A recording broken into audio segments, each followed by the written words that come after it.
భారతీయ channel కి స్వాగతం. జై శ్రీరామ్, హర హర మహాదేవ్. మోదీ గారి దగ్గర పాలిటిక్స్ మన బాబు గారు వాళ్ళు నేర్చుకోవాల్సిన ఎంతైనా ఉందండి. ఒక సీజన్డ్ పాలిటిషియన్ ఎలా ఉండాలి అన్న విషయం మోదీ గారు దగ్గర నేర్చుకోవాలి. ఇప్పుడు తొందరపాటు పొల్లు మాటలు ఉండవు. ఇప్పుడు మన జగన్మోహన్ రెడ్డి గారిని ఎందుకు దూషించలేదు అంటారు ఈ తెలుగుదేశం వాళ్ళు. ఎందుకు దూషించాలండి? ఈ లాస్ట్ 5 years లో ఏ బిల్లు పెట్టినా పార్లమెంట్ లో మొత్తం 25 మంది ఎంపీలు, మన ఆంధ్ర నుంచి 25 మంది ఎంపీలు అంటే తెలుగుదేశం వాళ్ళు వైఎస్ఆర్సీపీ వాళ్ళు కలిసి గొంప గుర్తుగా బీజేపీకి సపోర్ట్ ఇచ్చారు. అది ఈవెన్ గుజరాత్ స్టేట్ లో జరగలేదు. గుజరాత్ నుంచి కూడా మొత్తం ఎంపీలు బీజేపీకి ఓటేలు. ఎందుకంటే దాంట్లో కొంతమంది కాంగ్రెస్ ఒకటి. ఓన్లీ ఆంధ్ర స్టేట్లో అది జరిగింది. ఎవరి వల్ల జరిగింది? బాబు సపోర్ట్ ఇచ్చారు అనుకోండి, జగన్మోహన్ రెడ్డి వల్ల జరిగింది. అతను కూడా ఇచ్చాడు సపోర్ట్ అన్కండిషనల్గా. ప్రతి బిల్లుకి సపోర్ట్ జగన్మోహన్ రెడ్డి గారు ఇచ్చారు.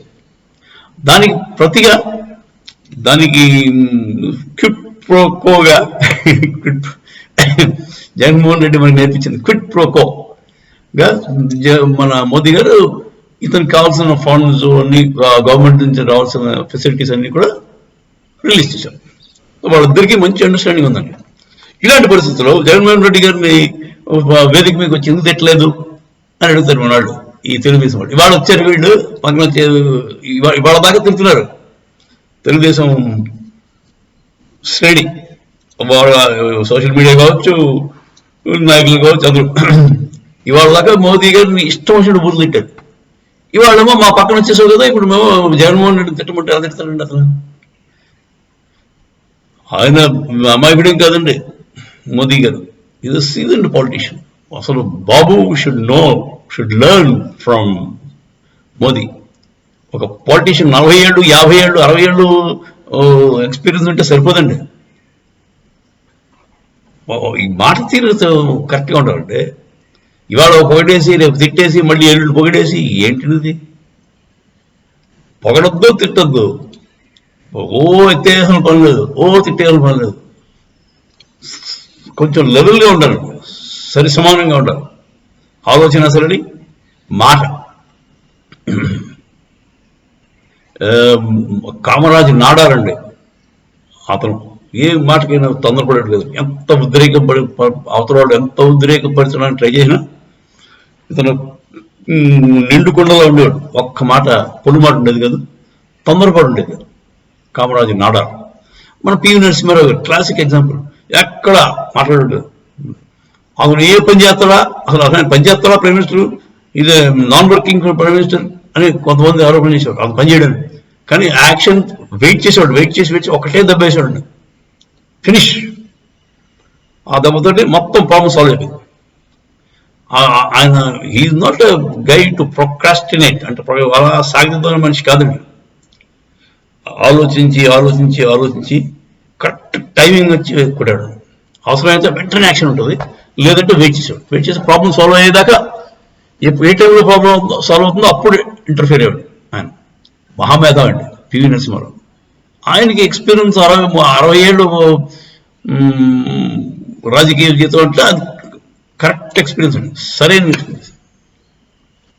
చీఫ్ మినిస్టర్ చేశాడు, ప్రైమ్ మినిస్టర్ చేశాడు, ఈ హోమ్ మినిస్టర్ చేశాడు. ఏం చేయలేదు ఆయన. అలా అని ఆయన్ని కించపరిచి బయటకు దింపేసిన తర్వాత పార్టీ వదలలేదు. అది ఆయన గొప్పతనం. At the same time opposition party తోటి ఎలా ఉండాలో ఎలా మసలాడో అలా మసలాడు. అపోజిషన్లో మంచి లీడర్ ఉండేవాడు వాజ్పేయి గారు. ఆయనతోటి ఇతను ఫ్రెండ్లీగా ఉండి ఆయన యునైటెడ్ నేషన్స్కి కాశ్మీర్ గురించి మాట్లాడడానికి ఎవరిని పంపిస్తామంటే వాజ్పేయి గారిని పంపించాడు. అలాంటి అంత మంచి ఫ్రెండ్షిప్ ఉండేదండి. అపోజిషన్ లీడర్ కదా, నీ మొహం నేను చూడను, నువ్వు నాతో మాట్లాడక, నువ్వు దుర్మార్గుడు అంటూ ఈగోలు లేదు వాళ్ళకి. ఇద్దరు మంచిగా ఉండేవారు. అలా ఉండాలండి. దేశం కోసం పనిచేయాలి తప్ప opposition leader ruling party leader ఇద్దరు కూడా they should work for common cause. ఒకటే వాళ్ళకి లక్ష్యం ఉంటున్నారు. దేశం దేశ రక్షణ, దేశం అభివృద్ధి. అంతేగాని మీ లక్ష్యం సొంత ఫ్యామిలీని డెవలప్ చేసుకోవడానికి, వాడి లక్ష్యం వాడి ఫ్యామిలీని డెవలప్ చేసుకోవడానికి అయితే పొత్తు కుదరదండి. సో అదండి మోదీ గారి చాణక్యం ఏంటంటే, జగన్మోహన్ రెడ్డిని ఏమీ విమర్శించలేదు పెద్దగా. వీళ్ళేమో మన తెలుగుదేశం శ్రేణులు మోదీ గారు ఇంద్రుడు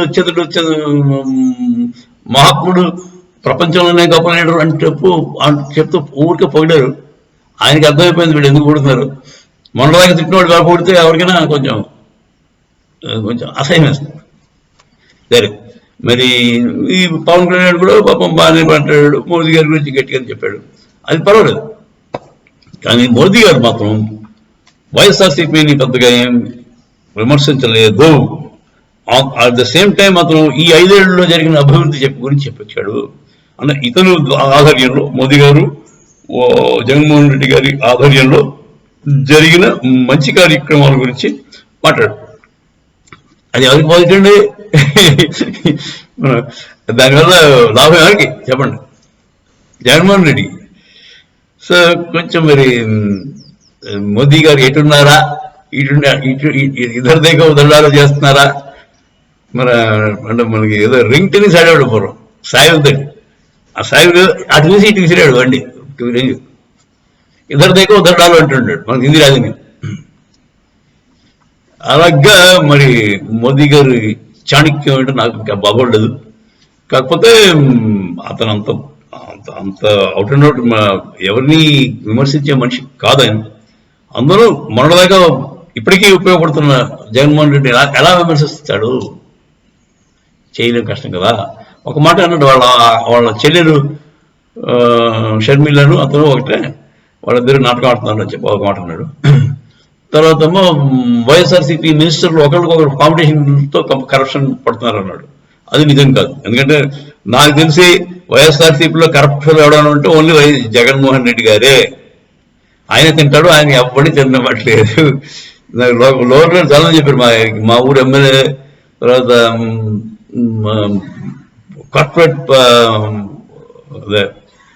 కార్పొరేటర్స్ వాళ్ళు ఉంటారు కదా, మున్సిపల్ వాళ్ళు చెప్పారు, ఏంటంటే మా డబ్బులు బకెట్ మేము 10 లక్షలు 15 లక్షలు పెట్టి వచ్చాం, రూపాయి తినలేకపోతున్నాం, రూపాయి రావట్లేదు. అంటే జగన్మోహన్ రెడ్డి కరప్ట్ కాదని నేను అన్నాను. అతను కింద వాళ్ళు ఉంటే తినట్లే, అతను తింటే ఆయన తింటున్నాడు. ఆయన తింటున్నాడు అంటే కారణం మనం ప్రజలం. ఏ పాలిటీషియన్ సొంత డబ్బులు పెట్టి ఎలక్షన్ గెలుస్తారు చెప్పండి? మనకి ఓటుకి 1000 రూపాయలు 2000 ఇచ్చుకోవాలి కదా రేపు. అది ఇవ్వాలంటే ఎక్కడి నుంచి చేస్తాడండి? సొంత డబ్బులు తెస్తాడా జగన్మోహన్ రెడ్డి? మన దగ్గర కరప్షన్ చేసి లెక్కర్లోను, ఇసుకలోను, ఇసుక లెక్కర్లోనే గట్టిగా తింటున్నాడు నాకు తెలిసి జగన్మోహన్ రెడ్డి. ఇంకా ఇంకేం లేవు అంతకంటే స్కామ్స్. అదే కొంచెం అన్కంట్రోల్గా లాగించచ్చు. సో లిక్కర్ అండ్ శాండ్ మాఫియాలో ఆయన చేసుకున్న డబ్బులలో ఆయన కోసం కాదండి, అది పాపం మనకి పంచి పెట్టాలి కదండి, అందుకోసం అన్నమాట. ఎలక్షన్లో మనకి పంచి పెట్టడానికే చేస్తాం. సో మనం అడగడానికి సరిపోము. ఓటికి 1000 రూపాయలు, ఓటికి 3000, 4000, కాకపోతే 5000 అడుక్కునే వాళ్ళు ఉన్నంతసేపు మన పాలిటీషియన్స్ని మనం కరెక్ట్గా ఎందుకున్నాం అని అడగడానికి సరిపోండి. రూపాయి ఎలక్షన్ ఖర్చు లేకుండా నిలబడి గెలిచినాడు ఏదైనా లీడర్, అప్పుడు అడగండి కరప్షన్. వాడు కరప్షన్ చేస్తే అడగండి, అందుకని ఇప్పుడు కాదండి. సో అదండి మోదీ గారి చాణక్యంబు. మొన్న చిలకలూరుపేట మీటింగ్లో అందరికీ తెలిసిపోయింది మోదీ గారి మేధస్సు అతని మాట్లాడే అవతల వాడిని నొప్పించకుండా, ఈ పాము చావకూడదు, కర్ర విరక్కూడదు, నొప్పించక నవ్వక తప్పించుకు తిరుగువాడు నేర్పరి శ్రీమతి అన్నట్టు మోదీ గారు ఇటు బాబు గారిని పొగలేదు, అటు జగన్మోహన్ రెడ్డి తిట్టలేదు. సో కాకపోతే ఆయన చెప్పదలుచుకున్నానని చెప్పేశారు. అవును. జై శ్రీరామ్, హర హర మహాదేవ్.